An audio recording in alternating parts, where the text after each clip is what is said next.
Hi, I'm Kurt Schmucker from Parallels, and I'm going to show you some of the features of the new Parallels Desktop 14.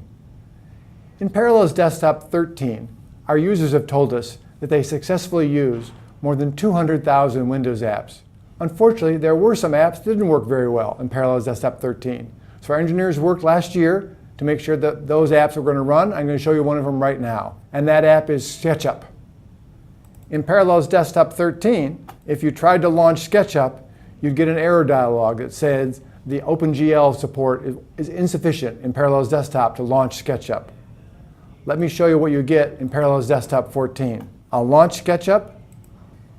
So right away it launched, so we're way better off.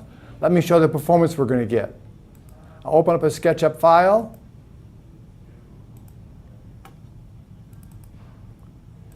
In case you aren't familiar with it, SketchUp is a CAD/CAM application used by architects and others.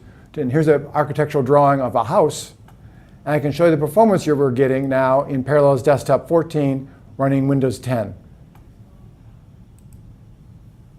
We're real pleased about this performance difference, and we're pleased to be able to bring an app that users have requested support for in Parallels Desktop 14, SketchUp. Thank you very much.